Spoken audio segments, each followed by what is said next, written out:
thought you were going to do. There we go. She's got it. So hi, everyone. Thank you so much for joining us from wherever you are within the US or the world. Welcome to the discussion today on responsible AI and data protection with Sanjay Poonen, who will be leading the discussion with the panelists. He is the CEO of Cohesity, and so we also want to thank the Cohesity team for making this possible. He'll be joined by Jeff DeFord, Scott Howitt, Pat Benoit, and Ebenezer. And a couple quick housekeeping. We are recording this session.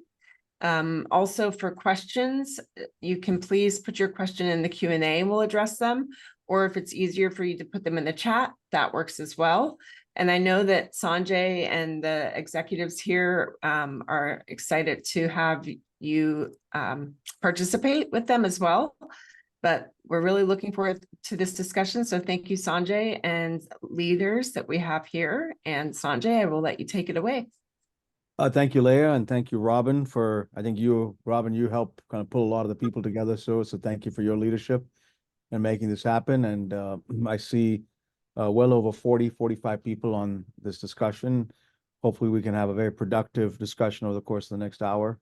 I'll be your Indian Anderson Cooper to be a moderator.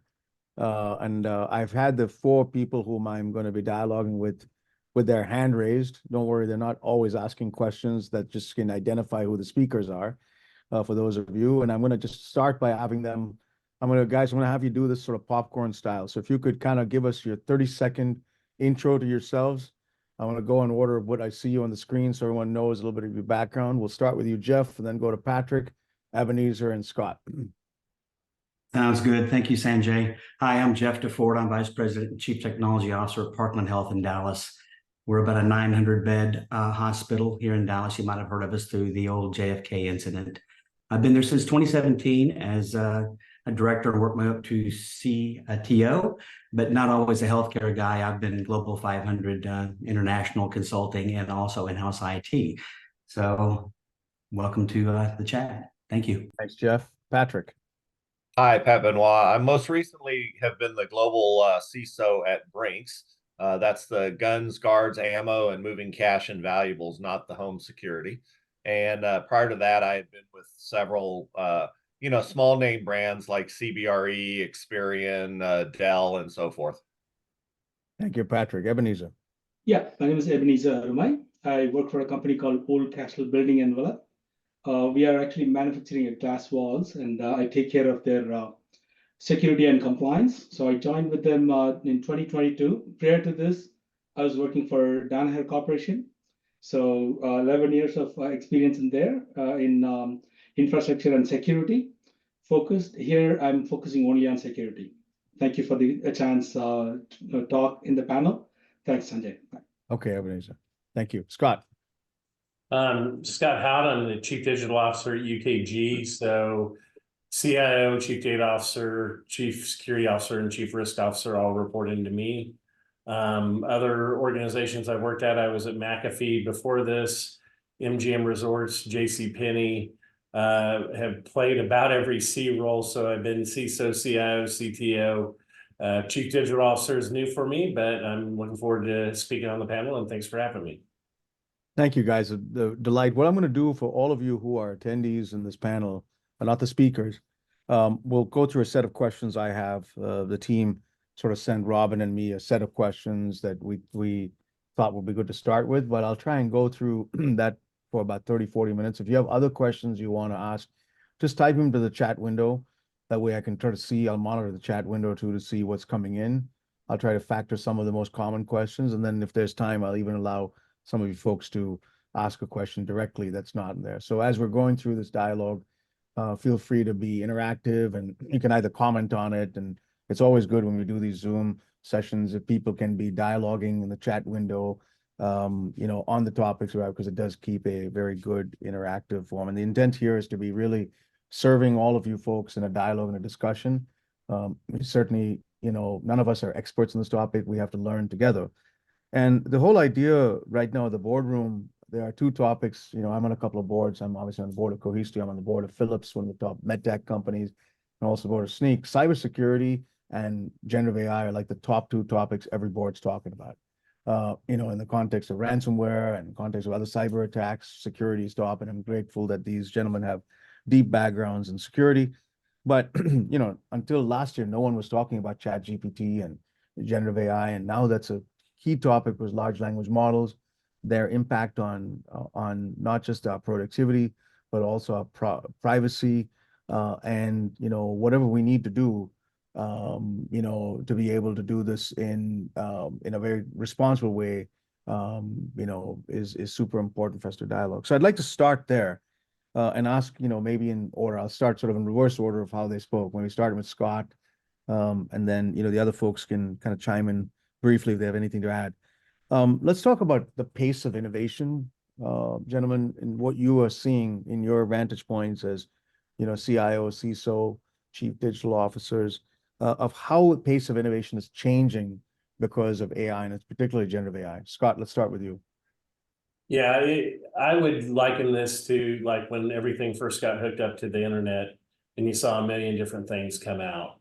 And in fact, our CEO at our first ULT offsite was like, I want everybody to come to me next ULT offsite and tell me what you're doing in AI. And so, it is really moving very fast. And I think that's a thing, especially I'm a little schizophrenic because sometimes I have my security hat on, sometimes I have my innovation hat on. And I think you really got to kind of set the pace for the organization and say, hey, this is how we're going to go and do it, and engage with your legal team and your risk team and all that, and get all lined out, because this thing is going to move about 3 times as fast as internet connectivity did. And I'm seeing just new use cases come out almost every day. Ebenezer, anything to add to that from your perspective? Yeah, exactly. The innovation is not going to wait for us. We have to catch up with the innovation, because if we simply wait, and we will be legacy very quickly. As Scott was mentioning, it is every day it is improving. If you were to, maybe Patrick and then Jeff, if you were to compare this to other big waves we've seen, Scott alluded to the start of the internet in the 1990s.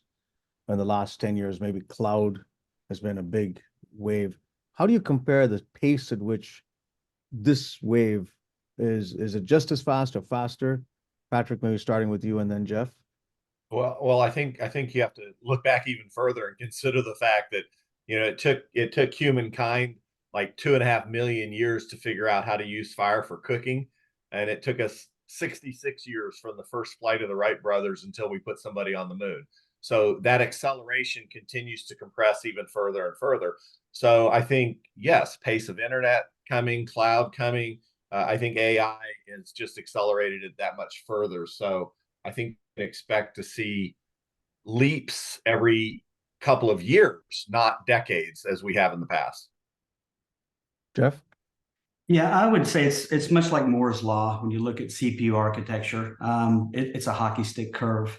The challenges that we have in healthcare, adoption is the key thing because of policy. Typically, what we see is innovation will outpace policy unless there's a cataclysmic event, like we saw in COVID or some other times when you can actually shatter the policies to crash through those barriers and employ some of these new technologies and capabilities that we're seeing.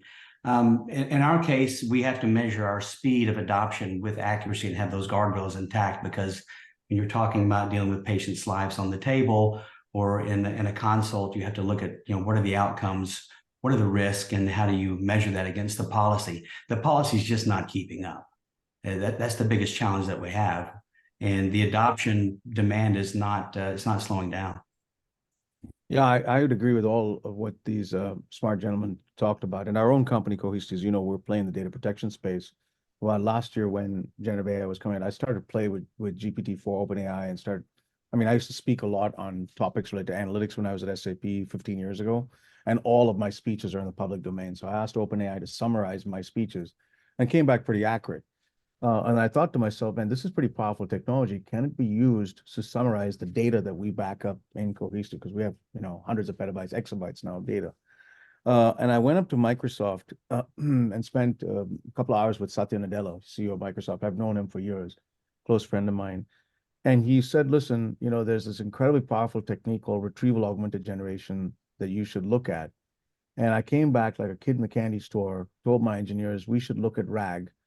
And within 12 months, our guys coded and developed stuff because, the pace at which the computer science was advancing in that area and the excitement we were able to sense in our own company. We're only a 2,000 person company, and being able to develop something transformative in AI was just spectacular. And as I was talking to many of the boards I was on, I experienced that same thing.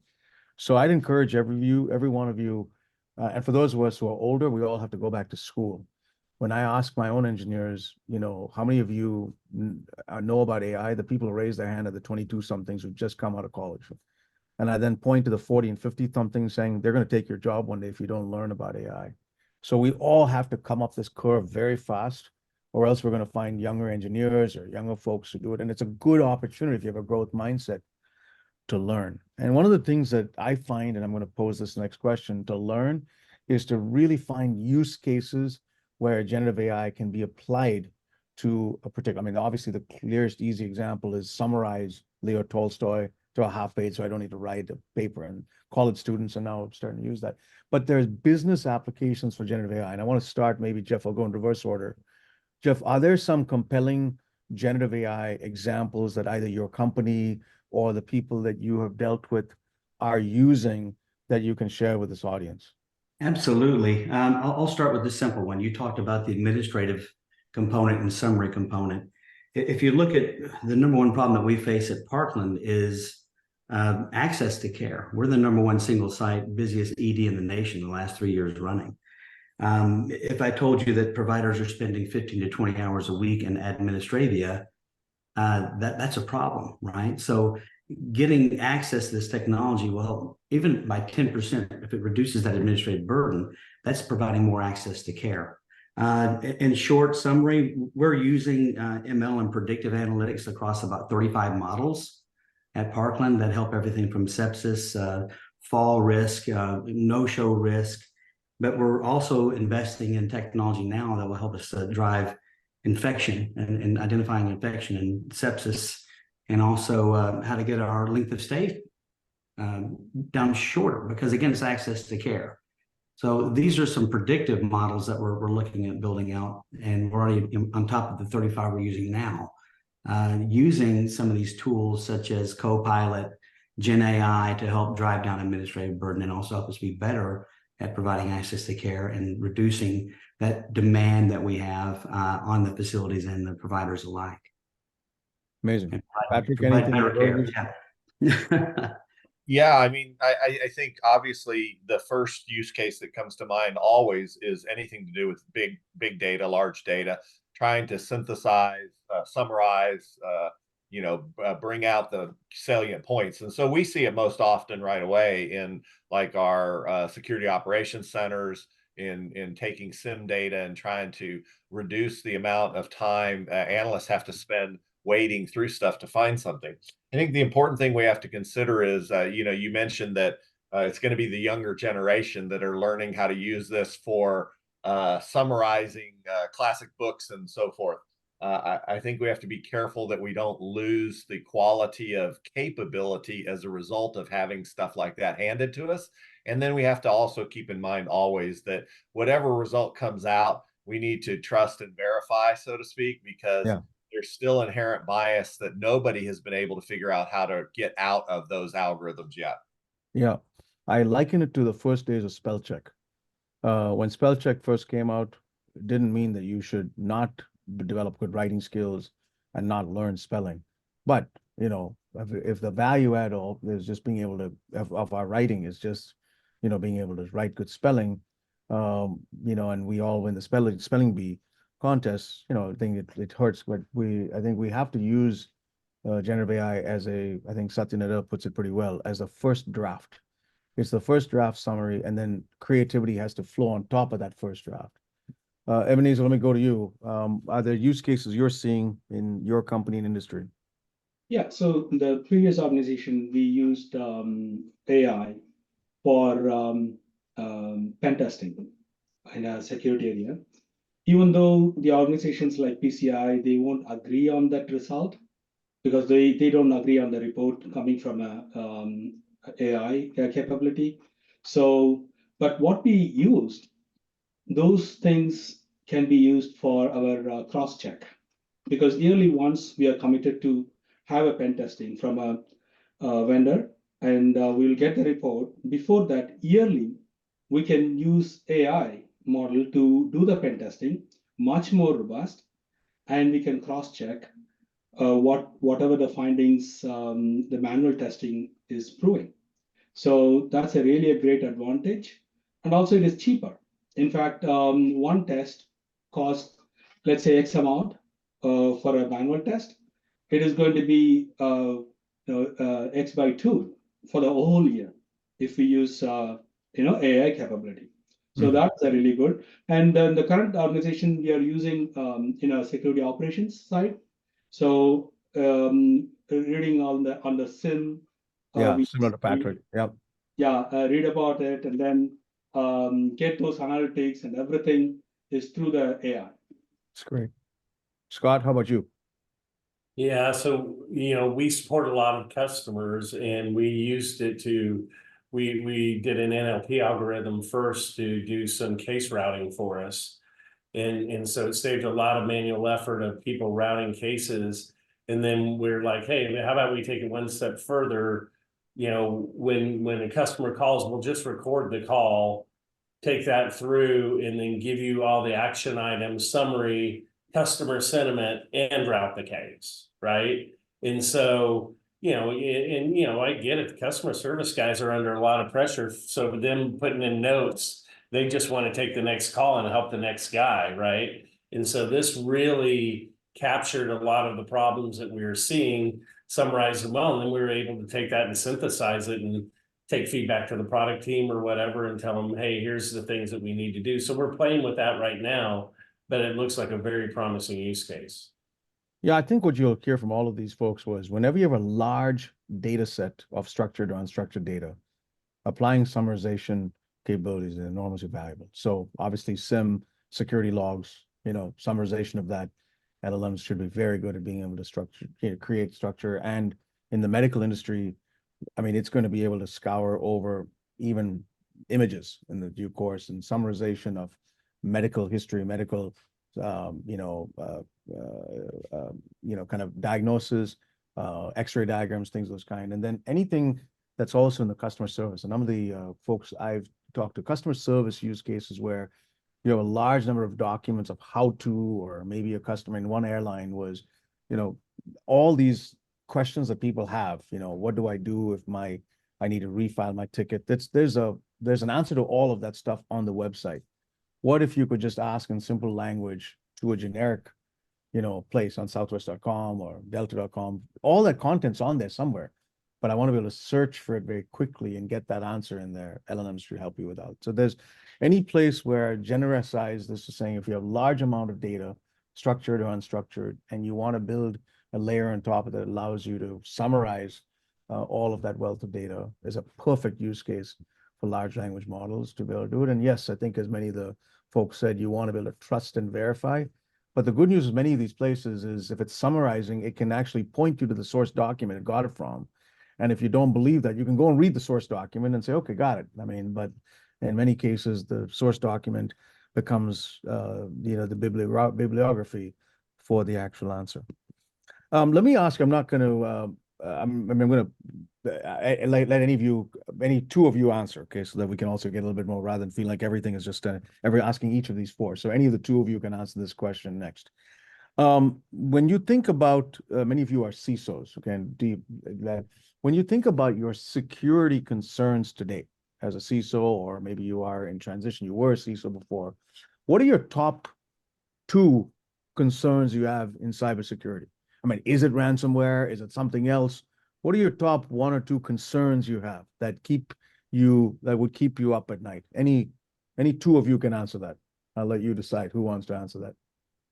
I would jump in and say, for me, the first is the 101 of just even knowing where our data is and what it is. That's the hardest thing I think that we do is that asset management. And it's the most basic, but it's also the hardest. Anybody else? Yeah, so as Patrick mentioned, asset management, yeah, definitely we need to know our attack surface and scope. The second one, what I really have a sensitive things for us is manufacturing is more prone to ransomware. So last couple of years, we could clearly see the manufacturing industries are top in the list for ransomware. The main reason is because they run with a lot of legacy systems, unpatched. So that's really very much prone for ransomware attack. And I would add what Ebenezer says there is, but a concern I have is that we focus on the wrong thing with ransomware. It still is achieved generally through the same exploits. It's social engineering exploits, and it's still just an attack that if we patched our systems, which is just basics, we would eliminate some of that vulnerability. But then also if we focus on the ability to isolate, recover, and restore, respond, and recover quickly, that's where the real challenge for ransomware is. Otherwise, it's just another attack. Correct. Hey, Patrick, you're spot on. I mean, an event is an event, especially in healthcare. Healthcare is the Walmart right now for the bad guys, because I think Ebenezer said it. There are some legacy systems out there, and look, not being a healthcare guy coming into healthcare, you can be the smartest of the dumb class, so to speak. That's not really throwing shade on anyone, but the systems are a bit older in some cases, and it is right because of all the PII and the health information that's out there. You get payer information, next of kin, and all the stuff that you need to be a bad actor. We do take it very seriously here. So Gen AI aside, if they encrypt us, even if it is a ransomware event, it's still exfiltration. That's the biggest concern of ours, because we get hit per record for every record that could be disclosed. So we take it very seriously at the hospital. And even the use of Gen AI, like, be careful what you put in. So we're focusing a lot on user education and making sure people are aware of what the limits are and the policies are in place. Not necessarily controls, but policies and education are the first thing that we focus on to make sure people aren't doing things that could compromise our patients or our institution.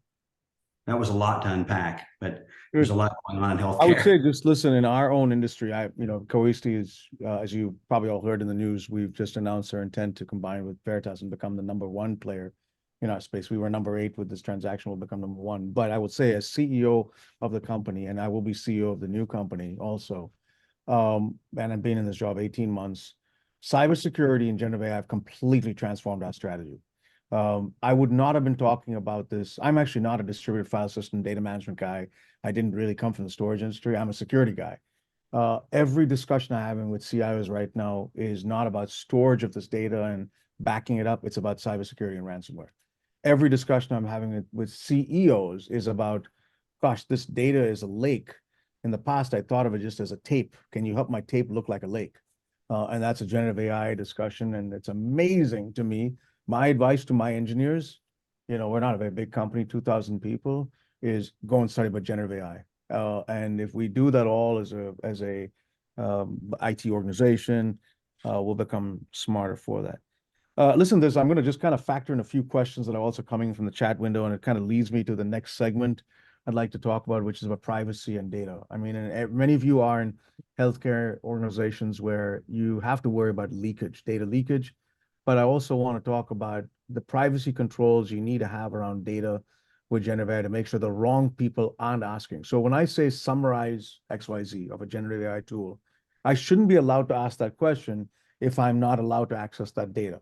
So there has to be, appropriate responsible guardrails around someone asking that data internally. That's part one of the question. Guardrails to make sure inside the organization, the wrong people can't query data that they shouldn't be accessing. I'd like to know, maybe I'll start with you, Scott, because you didn't get in the last one, and then anyone else who wants to answer it. But then the second part of the question is this: how do you ensure that that doesn't leak outside the organization? So both inside the organization, you've got guardrails, and then and you're not allowing that important information now that could be accessed through an LLM to leak outside the organization. Scott, I'll start with you. Yeah, I think the first thing is help them to it. So what we did is we set up the playground forum. So we're a big GCP customer. We set up a vector playground and said, hey, And we call it 24 hours. We do an innovation thing every quarter where we encourage people to play and do new innovative things. And we encourage them to play in the playground, right? And so that way they got used to using our tools and doing that. And then, I would say, you have to follow the normal access control policies that you would normally do otherwise. This is just layering on top of it. But I really do. I think education is the key. Listen, people will always, do silly things if they don't know in the absence of knowledge. But if you give them knowledge, most of them are going to do the right things. And yes, I'm sure there will be better controls that come up around how you block off AI and all that. But I think, really teaching them right off the bat of, hey, we've set up an area for you to go play. The more you want to learn, here's where you go do it. I think that really helps guide them in the right way. Anybody else want to answer, how do you both guardrails for internal users Well, and protection that data doesn't leak? I can go ahead. Oh, yeah, I Okay, can go. Patrick, Jeff first and then Patrick, go ahead. All right. Education. I went back to that the first time. We also allow access to our established partners where we have business associate degrees with. That is a requirement if you're dealing with PHI, protected health information. We do have policies. We educate people on policy, educate people on the usage, and we do have controls in place. Now, you can't put a technical control for everything that's out there, right? But again, allowing people to use those toolings that we have agreements with, such as Epic is involving themselves with Microsoft and ChatGTP. We're a Microsoft customer. We have agreements with Epic. We have agreements with Microsoft. So putting up those guardrails, through technical controls and also filtering the data that's going in and out, as well as education, will kind of keep the thing there, right? But we're also going very fast, so the guardrails have to be very sturdy. Patrick? Yeah, I love that, Jeff. I'll get your check in the mail teeing up the education aspect, because it is education. But I think we also need to set proper context and set guardrails on what we're talking about too. We talk about generative AI like it's the same no matter what tool we're using. And we need to distinguish between the generative AI that has an end user component to use the tool versus generative AI that's embedded in our applications and tools that maybe don't have that direct end user component, because those are different sets of guardrails. That's going to get dealt with in third-party risk assessment and in, architectural review and all those things like that to make sure that it has proper controls on it. It's the stuff that people can touch and actually input with and interact with that we need to educate them on. And then finally, I think we need to take a broader view how we control data leakage. I think we do ourselves a disservice when we say, oh, we've got to AI stuff, instead of saying, oh, we've got to protect everything. How do we have a holistic data protection scheme and a data leakage prevention scheme that will also apply to AI? That's how we get to that point. Yeah, I would just encourage us to adding on top of what all these gentlemen talked about. Number one, I encourage the boards I'm on, the CEOs, because often CEOs don't know about this topic. But, first off, we need to have everyone get some basic cyber hygiene, because many of these things are important that business people understand. What is multi-factor authentication? Okay. What is encryption of data? How do you ensure that, changing a password? What is microsegmentation? These are concepts that business people need to know, so they understand that what is zero trust and least privilege. These basic concepts business people need to know so that they're conversant on it. And it's just the same way that it's just hygiene. You brush your teeth, you take your shower, all that kind of stuff. We've got to have basic cyber hygiene understood so that for your data and your enterprises, if it's going to be something that is sensitive data, it's encrypted. If it's going to be data that's accessed, you can't have people, access it without multi-factor authentication. And then we also spend a fair amount of time at our company, and certainly with Kevin Mandia, for example, is on our board. He's probably one of the best cyber fighters I've ever met in this industry. Every time there is a major breach in the country or in the world, I have him come and talk to our board and to our company about what can we learn from them, whether it's Colonial Pipeline, whether it's WannaCry Petya, whether it's the recent MGM Caesars. And the most recent one in social engineering taught me a lot. How do you make sure that this person was faking, being an employee, calling IT support. I feel really bad for the IT support person who let the social engineered gangster from Russia in. It completely wrecked both MGM and Caesars. But there's things you could learn from that as to how to ensure. And I came back after and asked my own team. We're like, again, I'm not a big company with 2,000 people. I asked our CI and CISO, how do we make sure we don't have a similar social engineered attack that happened? So these are the ways in which I'd encourage every one of you to build that learning muscle, not among the IT and security people, among your business people. Because the IT and security people, we're very savvy on these topics, right? But you've got to make sure your CEOs, your boards, your folks who are in and run, come the appropriate red team simulation exercises where you make sure that you're not falling privy to those same sort of exploits that have happened. Let's switch gears a little bit and talk about secure data infrastructure. A number of you had sort of suggested this as a topic. What role do you believe does a secure data infrastructure play in an enterprise AI implementation? Who wants to take that question to start with? Yeah, I'll take. So data infrastructure is a bedrock upon which the enterprise AI can flourish. So AI amplifies the ability of any given structure. If you give a bad structure, it's going to amplify that. If you give a proper structure, it's going to diligently increase that. More security and more structured and all those things. This is actually a core. And as Sanjay, you mentioned about hygiene. If the hygiene is not set right, even in the structured data, then it's going to reflect in a higher volume when we apply AI, a capability for the data.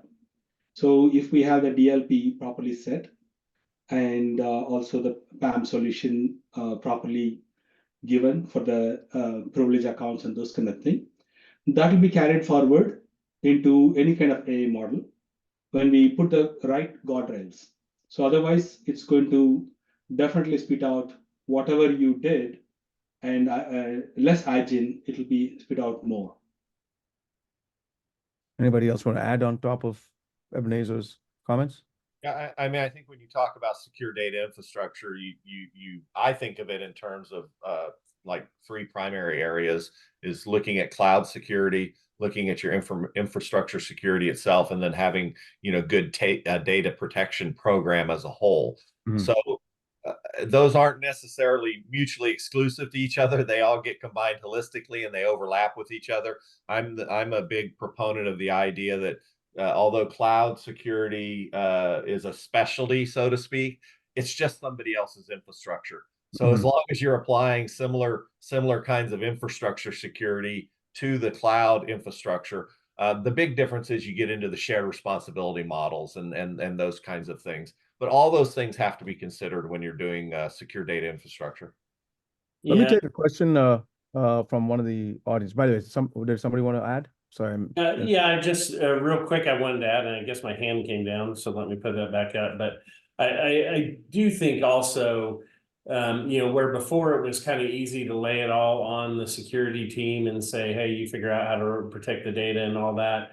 Now with all the different APIs that are available and the containerization and all that, if you haven't set up some sort of security ninja program that you encourage your dev team to take and really getting involved in the DevOps process, then it's a big opportunity miss because you can't handle it all on your own anymore. And so you're really going to have to embed that. It is a cultural thing, and you need to make it a cultural initiative in order to get security right going forward, especially, ransomware too. I think when people used to think about, well, how do I restore my data, and immutable backups are nice. How do you restore your entire infrastructure if that goes away? And I don't think enough people have thought that through. And you're really getting, that's a new paradigm that you're going to have to get your dev teams to think about. Let me take one of the questions here from Chris Scholl. That's a good one here. Listen, let's assume you have a large language model in your company that's trained on data. How do you ensure that you have the right role-based access controls for that LLM to make sure that the people who are asking a query are allowed to ask a query on that data. Have you guys ever experience of implementing an LLM at your company where you're able to confine it with role-based access controls so the wrong people aren't asking questions on data they shouldn't be allowed to ask questions on? Yeah, I'll take a stab at that because we're building out an LLM internally, the length of stay model that I talked about. Since we tie everything to the provider is through credentialing. So if you're credentialed to get into the healthcare information system, you'll have access to that sort of data. So ours comes through just the course of business, right? We have 16,000 employees, only about 3,000 or so are credentialed and have access into our healthcare information system. So we will build our role base around that based on the type of information that we put into that model and then the use case. So we do have governance, we have processes, and we have RBAC stood up for that particular purpose. Anybody else, an experience that you have with implementing RBAC in the context of your LLM internally to making sure the wrong people aren't kind of ask questions of data? Okay. So Go ahead. do you mind if I just expand a little bit? Chris. Because Go, Chris. this You actually asked the just question, came to so my go ahead. attention last week. Yeah, I mean, this may be something people haven't really worried about too much. You think about it, you take all your data, you dump it into LLM, and you train it up, and then it answers anything about all that data. Well, imagine going to your your ERP system and saying anybody can query for anything. And so, you may, as a department manager, say, hey, I want to know the salaries of all the people in my department. Fine, you can have that. You may want to say, I want to know the average salary of everybody who has the same job classification as somebody in my team. You can get that average. But if you've trained it on the whole data set, you can also say, show me the salaries of all the senior executives. And the LLM doesn't know that you're not allowed to.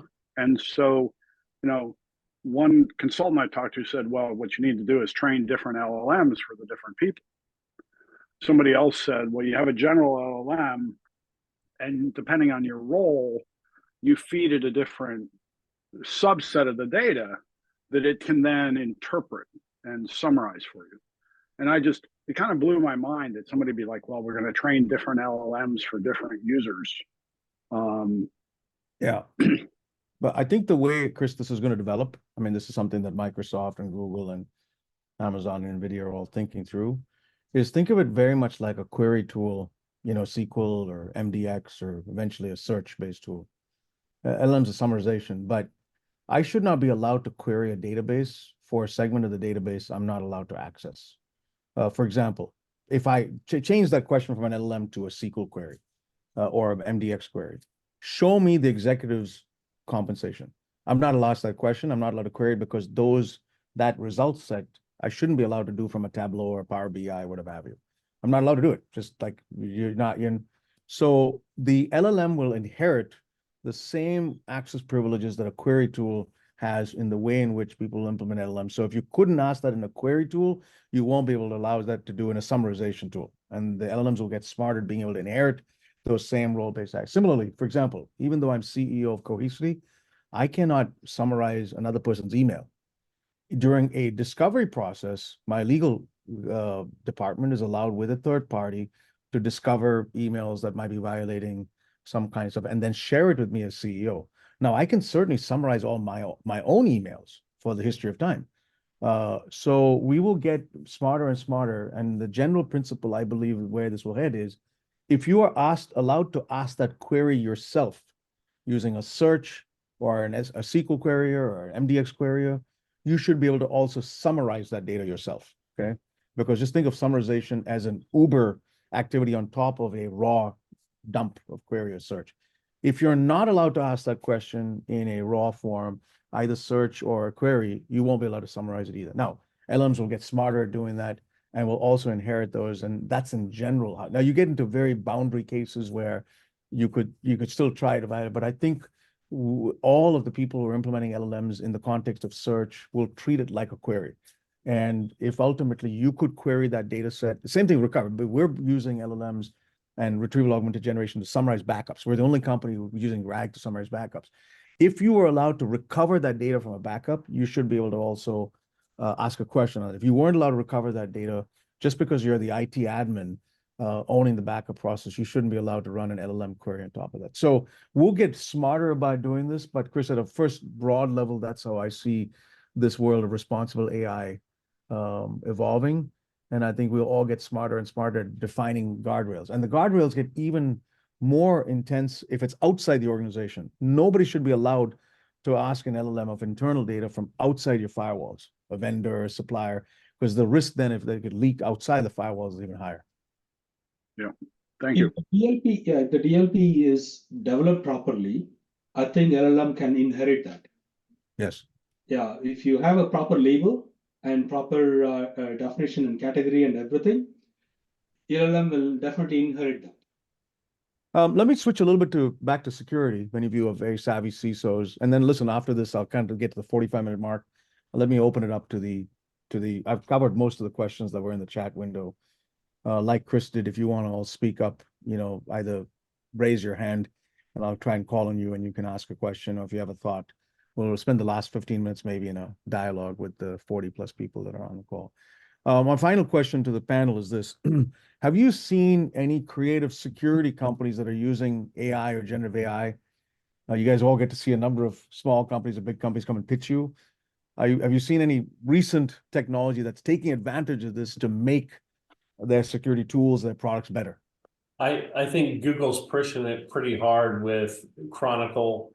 I've seen a lot that are doing it, and it does make a lot of the tools that I've seen that I'm pretty impressed with is taking your level 1 SOC analyst and making them a level 2 or level 3 capable, because they can essentially, they don't have to escalate up to level 2 or level 3. They can just ask the generative AI, hey, I've never seen Cobalt Strike. What is that? Okay, this is how it works. Okay, who are the crime groups that are typically using it? It'll lay that out. And so suddenly, your even your entry level gets a lot better. I think it's a great use case for it. And I'm seeing more and more, and even better, it looks just like another team member in Slack or Teams. And so it almost doesn't feel like you're talking to a machine, feels like you're talking to another human. Yeah. Anybody else have an example from the security industry of where you've seen AI being used? Yeah, as I mentioned earlier, pen testing. I was really amazed at it. There are multiple companies that are actually using that. Pentera and Synac, and a lot of people are taking advantage of the AI capability. And the human manual test, we need to do at least 10 tests to accomplish what we could accomplish through the AI. Got it. Patrick or Jeff, any examples of security companies doing cool things? Yeah, the most obvious to me is companies like a Darktrace that are using it for the threat hunting, threat management kind of scenarios. Yep. Those are very obvious. Jeff? Yeah, we're leveraging some of that intelligence to look at, again, the profiling and activities. So to feed some of our security tools. I think the best use case is SOC, anything that's SIEM or SOC oriented, just the volumes of data. If you've ever had to do anything with a log server and try to parse logs, you know what I'm talking about. I think building on what these folks have said, you should expect, if you're a company, your company that provides you large amounts of data to be taking advantages. If not, they have missed out on this. So let's talk about the SOC vendors. Splunk should have a strategy here. Sentinel, Microsoft Sentinel, Google Chronicle, Darktrace, Palo Alto Cortex, anybody who's collecting large amounts of data. Same way with the owners of that data. There's a reason why Office 365 is Copilot, because all of your email sits in Office 365. It's part of the reason we, as a large, data protection vendor, now with the transaction with Veritas, we will have hundreds of exabytes that we protect. Really onerous that we're able to use Gen AI on top of that. So think of us like a large like SOC, but we're sitting on backup data. It's a tremendous gold mine to allow customers to be able to summarize that in an effective way. Hey, Sanjay. Okay. Yes. And another kind of new frontier, we've all dabbled somewhat in insider risk management, insider threat, whatever you want to call it. over the years and trying to do behavioral analytics. And it really has not been something that there's been a huge investment in most companies in, because it just takes a lot to bring all of those various data sources together. So I think there's going to be movement in that area where we're going to see AI used to bring data sources together to do behavioral analytics for insider risk management. Yep. Well, lots of good dialogue going on in the past. I mean, Lucy says that she has similar examples of role-based access control. So let me turn it over to the general panel, not the speakers. Does anybody have a question or comment? We have about 10, 12 minutes before we wrap up the session. I hope it's been a lively discussion and useful for all of you. Anybody have a question or comment for any of the 5 of us that we can help you get some color on, or a comment? Just keep it brief. So we'll try to get a few in. Just raise your hand and I'll try to call on you, or just speak up. I think it's small enough of an audience that we won't collide too much. Okay, Uday, you raised your hand first. You go first. Yeah, hi Sanjay. My name is Uday Subarayan. To answer your question, I built a company using AI for API security, and then we specifically used unsupervised learning to find out anomalies for the API traffic coming through the API gateway, and then we got bought out by Ping Identity a few years back. I just want to make it as a comment. That's great. He's making a plug for any other entrepreneur who wants to start a company to get acquired. Okay, thank you. Appreciate it. Okay, other comments or questions that you have? I see Rahul. Go ahead. Hey, hi Sanjay. Panelists, thanks for the insight. I think I have one question. What changes you guys have made to your incident response playbook with GenAI and artificial intelligence now incident creeping response should be, I should have covered that. It's a very good use case of where, so, all of these, anybody want to take incident response and how you've changed your playbook? Yeah, I'll take that. So we are developing the incident response plan right now. So as I mentioned about the SIM correlations are really helpful for us to do the triaging. Any kind of incident response, the triaging is a huge part, because a lot of garbage will be there. If you collect everything, then you'll be sick and tired of missing the actual incident. So the AI plays a really great role for us to triaging it and escalating exactly the incident which we need to look into.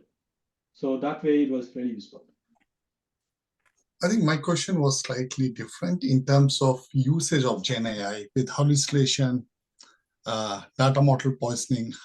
How are the incident playbook changing to address that kind of future attacks? Because with the expansion and the scope and the speed of innovation within adaptation of GenAI, I think I could see as a CISO myself a wave of incident in that space. So I just two interested things to know what others are doing. I've heard in talking to Kevin Mandio. First off, we have to be aware that the bad guys are going to use GenAI as a tool on their side to attack us. As much as we're using GenAI to protect us, they're going to be using it as an attack vector. I mean, the AI is not just going to be, it's a little bit like fire. Somebody said, listen, does fire keep you warm or does it blow up a building?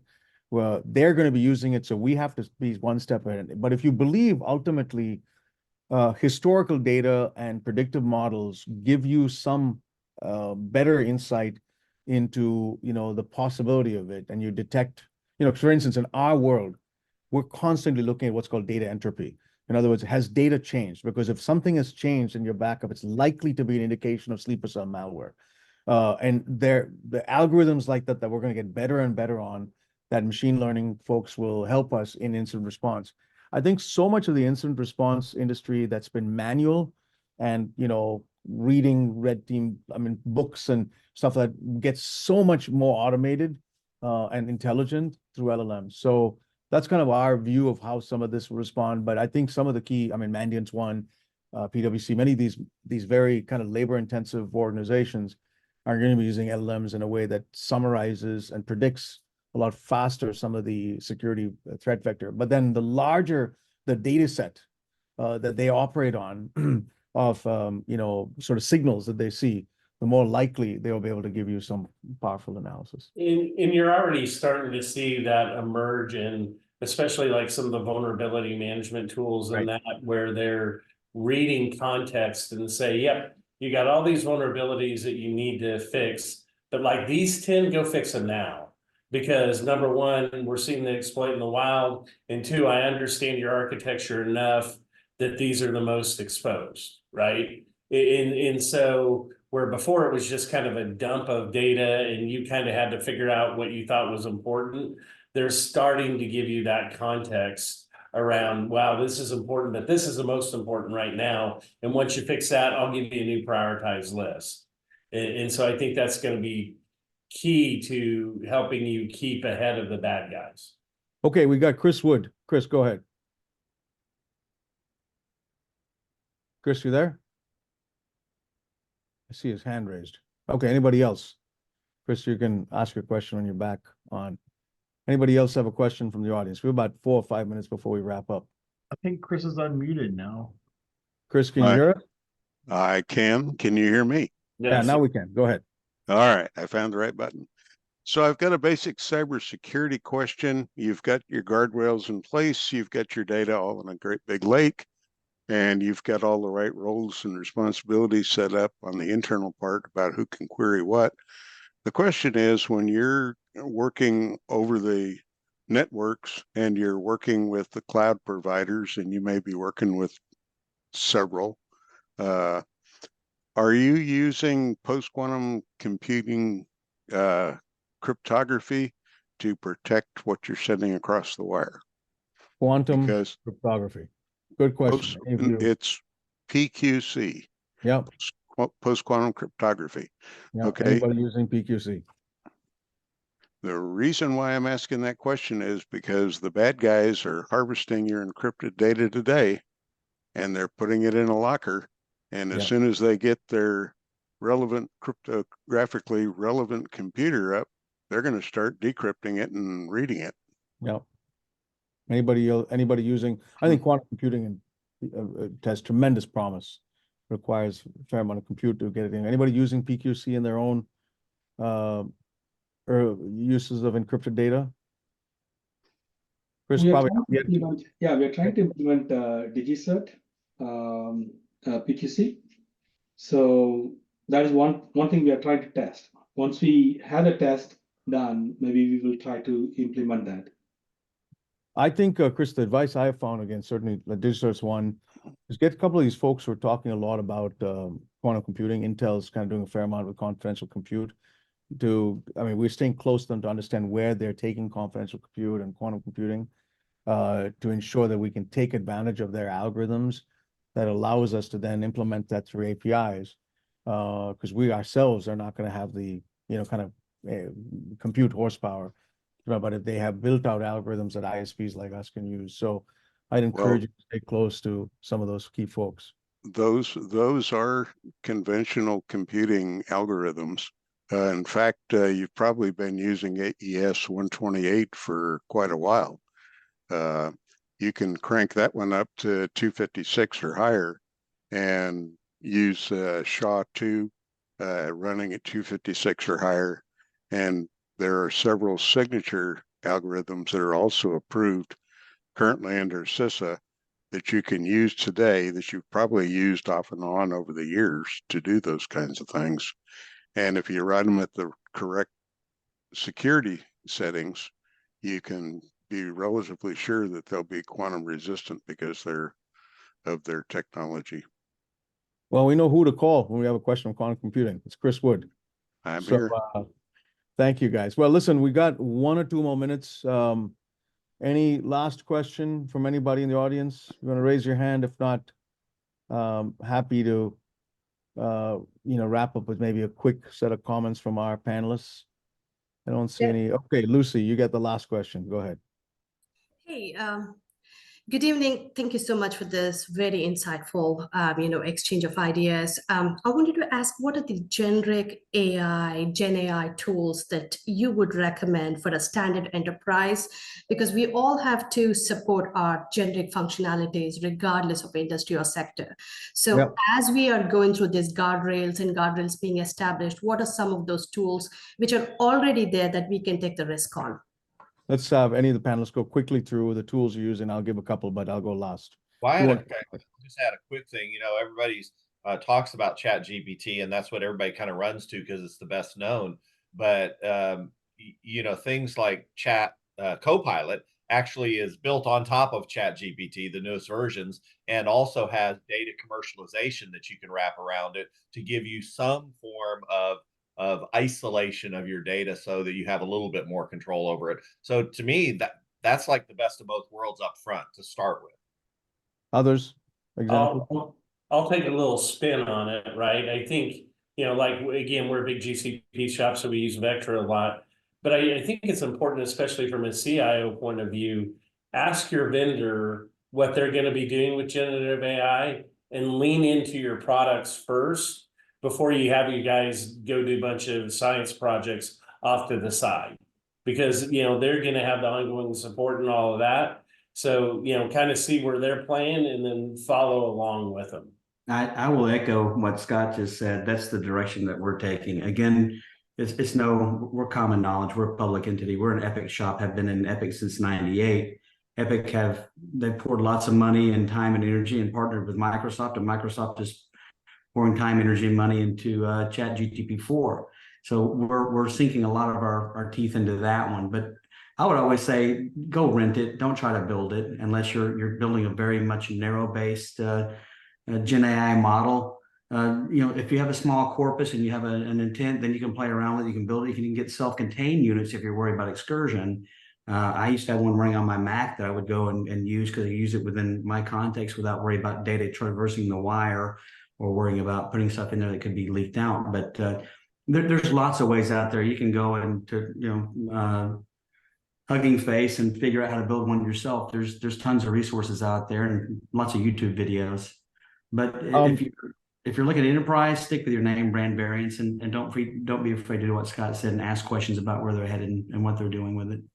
Yeah, I'd encourage you, just sort of summarizing some of these comments. Listen, certainly all of us use Office or some equivalent, you know, workspace. Get Microsoft to show you Copilot, or get Google Workspace to show you their equivalent for the way in which you write documents, the way in which you build slideshows. All of those are now going to have suggestive tools, which is what Copilots or their equivalents in Google are. And it doesn't matter if you're Microsoft or Google, they're both going to have through Vertex or through OpenAI techniques. If you're an Adobe shop, get them to show you how Photoshop is, you know, with some of the Firefly, some of the new techniques, how your building of graphics are going to be enhanced through that process. And then or if you have access to the 3 public clouds, AWS, Azure, Google, get them to present to you what their use cases in your industry could be. Make them do that work for you. Say, listen, I'd like to consider using, I don't know, Bedrock in the case of AWS, or Vertex in the case of Google, or Azure OpenAI, and get them to come and say, for my industry, please come present to me. And because they're all 3 compete with each other, they should earn your right to do it, and you get them to do the work. And they'll come studying your industry. They're very good at doing this. Take advantage of that, and you shouldn't have to pay for that. You should be able to learn from that. And I typically learn from vertical case studies in my industry. Important. And then finally, a few of these startups are doing some good work. You know, people mentioned Hugging Face and Cohere and Anthropic. It's good to, while you have the big vendors, I always like to have 3 or 4, Jasper, they all do different things. Pick 3 or 4 of these startups. And similarly, if you have a use case, ask them, say, listen, rather than give me a generic pitch, how are you solving an LLM or a generative AI problem in my industry? Here's my company. Come back, present to me an hour. It's well worth your time. And usually you'll find something. And then from there comes some ideas. Okay, folks, we're out of time. I don't know, Robin or Leah, if you want to have any closing words, but hopefully this was a, you know, dynamic discussion. I'll turn it over to Robin and you can close out the panel. Yeah, I just wanted to say this was amazing. I'm going to let Leah really close, but I wanted to remind everybody about April 17th, because we're back in person in a roundtable discussion, and this is going to continue. This is on generative AI, both the opportunities and the risks for April 17th. So Leah? Thanks, Robin. And thank you, Sanjay, Jeff, Pat, Ebenezer, and Scott. Really, really insightful conversation. We definitely need more sharing and collaboration on AI, and where everyone is able to come together and help out more, even outside of this discussion today. So I want to thank all of you. I want to thank all of the folks who have joined us, all of those who joined in and asked questions to also participate in the discussion. Thank you. Thank you. like I mentioned earlier, we had recorded this. So if anyone missed parts of it, we will get that recording out to you all. And hopefully, Sanjay, Jeff, Pat, Ebenezer, and Scott, if folks want to reach out to you, can they do so? LinkedIn? If they're Oh, yeah, not sure. Yeah, connected? yeah. My email is spoonen@cohesity.com. Feel free to, happy to dialogue. Thank you. Excellent. Well, thank you, everyone. We appreciate you all and our speakers. And obviously, this topic is not going anyway anytime soon. So hopefully we'll have this group back together again and continue learning from each other. Thank you. Thanks all. Thank Cheers. you. Have a good Thank evening. you. Afternoon. Thank you all. Bye.